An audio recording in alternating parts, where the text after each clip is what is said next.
स्वागत है आपका हमारे चैनल ये जेड चेयर मैन्युफैक्चरर में। तो आज हम बात करेंगे कि अगर आपके पास नई चेयर आई है तो आप उसको कैसे यूज करें सो दैट फ्यूचर में कोई इशू ना आए और लॉन्ग टर्म तक आराम से आप उसको यूज कर पाए। तो इसमें सबसे इंपॉर्टेंट पार्ट होने वाला हाइड्रोलिक का, तो वो आप जरूर देखिएगा और मेरे हिसाब से तो आप कंप्लीट वीडियो देखिएगा। अगर वीडियो थोड़ी लंबी लग रही है आपको तो 1.5 पे आप उसको कर सकते हैं, बट मैं आपको रिकमेंड करूंगा कि आप इसको प्लीज कंप्लीट वीडियो देखिएगा सो दैट आपको फ्यूचर में कोई इशू फेस ना करना पड़े। तो स्टार्ट करते हैं आपका व्हील से। तो इसमें जो व्हील दिख रहे हैं आपको नायलॉन व्हील्स दिख रहे हैं, ठीक है। तो ये ड्यूल कास्टर है, नायलॉन व्हील्स है, ड्यूरेबल रहते हैं, 110 केजी तक वेट आराम से इजीली कैरी कर सकते हैं, ठीक है। तो ड्यूरेबल है, प्लास्टिक व्हील नहीं है। प्लास्टिक व्हील में क्या होता है वो लेस ड्यूरेबल रहता है, ब्रेक होने का इशू रहता है, बट ये आपका हाईली ड्यूरेबल है, मजबूत है। तो ये नायलॉन व्हील्स है। उसके बाद बात करते हैं इसका आपको व्हील बेस का। तो ये जो है आपका मेटेलिक है, हो सकता है आपने नायलॉन लिया हो तो कोई दिक्कत नहीं है, नायलॉन भी मजबूत रहता है। प्लास्टिक कभी नहीं लेना चाहिए, प्लास्टिक ब्रेक होने का इशू रहता है। बट अगर मेरे से बोलेंगे तो मैं कहूंगा आपको मेटेलिक लीजिएगा, मेटेलिक थोड़ा ज्यादा मेरे हिसाब से ड्यूरेबल रहता है। अब उसका रीजन क्या है, लोहा है। अब लोहे में भी कई आते हैं, हल्का वाला भी आता है, उसकी पत्ती हल्की होती है तो कुछ टाइम बाद कभी ये बैंड हो गया, कभी ये बैंड हो गया, तो कोई सा एक लेग बैंड हो जाता है, तो वो नहीं है। ये हैवी ड्यूटी में भारी में रहता है और इसकी जो पत्ती है वो मोटी है तो मजबूत रहता है। तो ये आपका लोहा है। अब काफी लोग इसको स्टील बेस करके बेचते हैं, तो स्टील बेस नहीं है, वो मिसगाइड करते हैं आपको। इसको कहते हैं iron base with steel Chrome. मतलब ये लोहे का है, उसके ऊपर ये जो आपको शाइनिंग दिख रही है ना, इसके ऊपर जो पेंट आप कह सकते हैं पेंट हो रखा है, तो ये हम इसको क्रोम कहते हैं। तो स्टील का क्रोम हो रखा है ये, ठीक है। तो स्टील की क्रोमिंग हो रखी है लोहे के ऊपर। अगर फ्यूचर में इतनी जल्दी जंग नहीं लगता है, अगर बार बार रेगुलर मॉइस्चर मिल रहा है तो अलग बात है। अगर वैसे आप होम घर पे यूज करें, ऑफिस में यूज करें तो इतनी जल्दी नहीं लगता है, बट इन फ्यूचर अगर लग गया तो उसके लिए क्या है आपको, ये आपको हार्डवेयर पे 150-200 की स्प्रे मिल जाएगा, स्प्रे कैन, वो आप इजीली इस पे स्प्रे कर सकते हैं अगर रस्ट लग गया है। उसके बाद आप इसको फिर यूज कर सकते हैं, बट ये ड्यूरेबल रहेगा, टूटने फूटने का इशू नहीं रहेगा, तो उससे आप इसको लाइफ इसकी एक बार इंक्रीज कर सकते हैं। ये हो गया आपका बेस को लेके। अब बात करते हैं हाइड्रोलिक की। तो सबसे इंपॉर्टेंट पॉइंट है, इसको जरूर देखिए, ध्यान से देखिए। तो इसमें हम आप सबको पता है कि यूज कैसे करते हैं इसको मैंने ऊपर कर दिया उठने के बाद, तो हाइट बढ़ गई। अब मैं बैठने के बाद इसको ऊपर कर रहा हूँ, जहां मर्जी इसको रोक सकता हूँ। तब इसमें काफी लोग बाई चांस इशू फेस कर रहे हैं या कर सकते हैं, तो उसको हम कैसे रेक्टिफाई करें। तो उसके लिए सबसे पहले तो आप एक बार ये देख लीजिए, ये है ये हाइड्रोलिक जो इसमें लगा हुआ है, ठीक है। इसमें जो हाइड्रोलिक है मैं अलग से दिखाता हूँ एक बार आपको। ये हाइड्रोलिक है, ठीक है। ये जो इसमें लगा हुआ है पावर क्वालिटी का, मजबूत रहता है, ड्यूरेबल रहता है।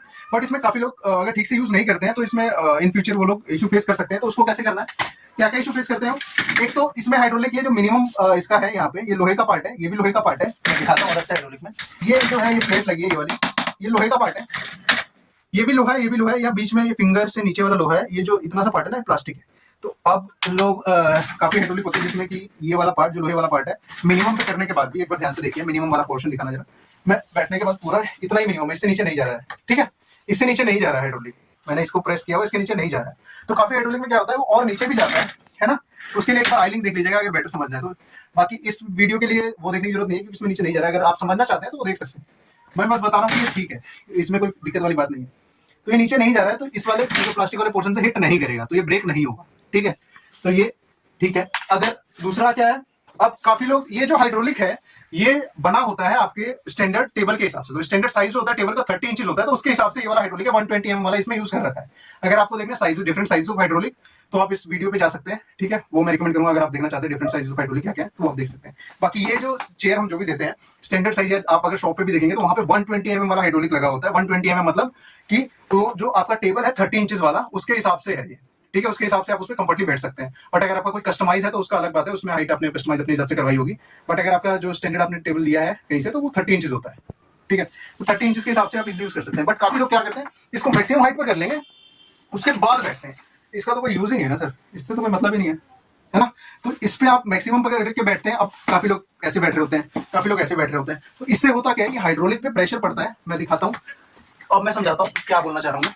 ये जैसा मैंने बताया लोहे वाला पार्ट है, ये भी लोहे वाला पार्ट है। इसके बीच में जो आपको दिख रहा है ना, ये हल्का लोहे की पत्ती है और ये लोहे का पूरा आपको दिख रहा है। और इसके बीच में ये जो आपको दिख रहा है ना, ये वाला पार्ट, ये प्लास्टिक है, ठीक है। अगर आपको ठीक से देखना है इसमें पूरा वीडियो तो यहाँ पे आइलिंग आ रहा होगा, वो आप रेफर कर लीजिए। अगर रिकमेंड करता हूँ मैं आपको देखना, वो आप देख लेंगे तो बेटर रहेगा।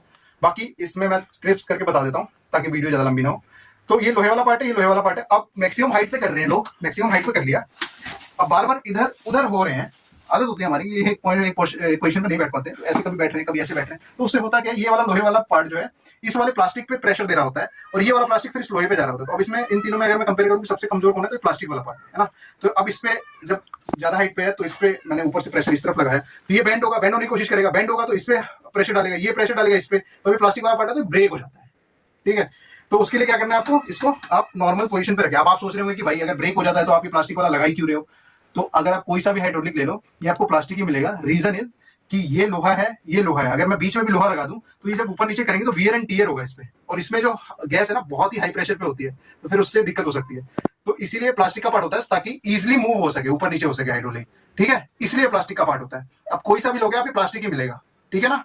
तो आपको ये नहीं देखना है कि भाई ये प्लास्टिक क्यों है, ये प्लास्टिक ही मिलेगा आपको। अब यूज करने का तरीका क्या है कि आप इसको आपके टेबल के हिसाब से बनाई हुई है, तो आप इसको मिड पॉइंट पे रख के यूज कर सकते हैं, या ऊपर नीचे, हल्का ऊपर नीचे भी कर सकते हैं। अब ये नहीं कि बिल्कुल मैक्सिमम पे करके आप फिर इधर उधर कर रहे हैं, तो उसके लिए रिकमेंडेड नहीं होता है। मिनिमम पॉइंट पे अगर आपको ज्यादा हाइट चाहिए तो फिर जैसे मैंने बताया, आप आई लिंक पे देख सकते हैं, डिस्क्रिप्शन में वीडियो डाला हुआ है, वो आप ज्यादा हाइट वाला हाइड्रोलिक ले सकते हैं, ठीक है। अब तीसरा पॉइंट होता है इसी में हाइड्रोलिक में कि आप हाइड्रोलिक भी ठीक है, सब कुछ ठीक है, बट क्या है, डिसबैलेंस हो रही है आपकी चेयर।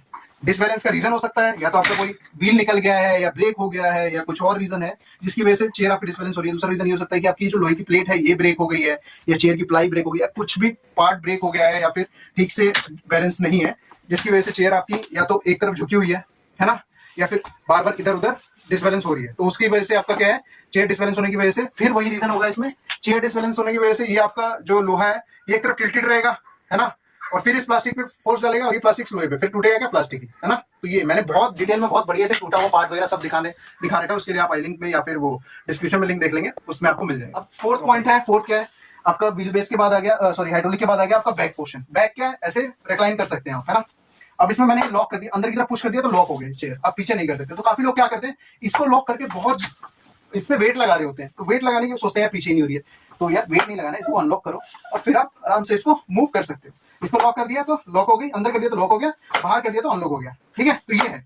आप स्प्रिंग का भी यूज, स्प्रिंग भी आप टाइट ढीला कर सकते हो अपने कंफर्ट के हिसाब से, उसका यूज देखना है तो आई लिंक पे आप देख लीजिएगा कि कैसे इसको आप स्प्रिंग को टाइट या ढीला करके अपने कंफर्ट के हिसाब से कर सकते हैं, ठीक है। तो ये है, अगर आपको अनलॉक लीन करनी है तो आप इसको अनलॉक करके बाहर की तरफ पुश करके यूज कर सकते हैं, और अगर लीन नहीं करना है, आपको लॉक करके 90 डिग्री पे वर्क करना है तो 90 डिग्री पे लॉक कर सकते हैं। ये हो गया। अब आपका, अगर आपके पास कोई रेक्सिन या लेटराइट वाली चेयर है, ये वाली चेयर है, तो इसमें आप इशू फेस करते होंगे फ्यूचर में कि आपका जो है इसमें पपड़ी आ रही है, क्रैक्स डेवलप हो रहे हैं, ठीक है। तो उसका रीजन क्या होता है कि बार बार इसमें टेम्परेचर या फिर मॉइस्चर वेरी करने की वजह से इसमें क्रैक्स डेवलप होते हैं। टेम्परेचर कैसे वेरी करता है, आपने बाई चांस इसको खुले में धूप में रख दिया, या फिर मॉइस्चर कैसे आ गया, इसको बारिश में रख दिया, या फिर आप हाथ धो के बाद इसमें बैठ गया, पसीने की वजह से हो जाता है, तो उसकी वजह से क्या होता है आपका इसमें क्रैक्स डेवलप होने लग जाते हैं। तो उसको कैसे सेव उसको कर सकते हैं, इसकी लाइफ कैसे इंक्रीज कर सकते हैं कि आप इस पे पानी वानी ना डालें, और हो सके काफी लोग इस पे टॉवल भी रख लेते हैं, आप टॉवल भी रख सकते हैं अगर आपको स्वेटिंग का इशू लग रहा है तो। और अगर वो भी नहीं है तो आप क्या कर सकते हैं, इसको जब भी आप क्लीन करें तो पानी वगैरह से ना क्लीन करें, इसको आप क्या करें, हल्का सा ऑयल, जो क्या कहते हैं कोकोनट ऑयल है, वो उससे आप इसको क्लीन कर सकते हैं, उससे शाइनिंग भी आएगी और इसकी लाइफ भी थोड़ी बेटर रहेगी। मैंने सुना है कि इसको कोकोनट ऑयल से साफ करने से लाइफ बेटर हो जाती है, ठीक है। तो वो आप ट्राई भी कर सकते हैं, बट मॉइस्चर नहीं देना, टेम्परेचर बार बार वेरी नहीं करना, उसकी वजह से इस पे बेटर हो सकता है, ठीक है। ये था, और हाँ थोड़ा वीडियो लंबा हो गया, बट आपके लिए नॉलेजेबल है, मेरे हिसाब से काफी इन्फो दे दी है इसमें, तो आप इसको देख के काफी लॉन्ग टर्म तक यूज कर पाएंगे। वीडियो अच्छा लगा तो सब्सक्राइब कर दीजिएगा, लाइक कीजिएगा, कमेंट में आप अपने व्यू शेयर कर सकते हैं, और मेरे से कुछ छूट गया है तो आप उसके बारे में मुझे बता सकते हैं, मैं उसको ट्राई करूंगा नेक्स्ट वीडियो में डालने की। Thank you. अपने फ्रेंड्स में शेयर कीजिए, उनको भी थोड़ा नॉलेज दीजिए, वो भी चेयर लॉन्ग टर्म तक यूज कर पाए, कोई इशू ना फेस करें। Have a nice day, bye.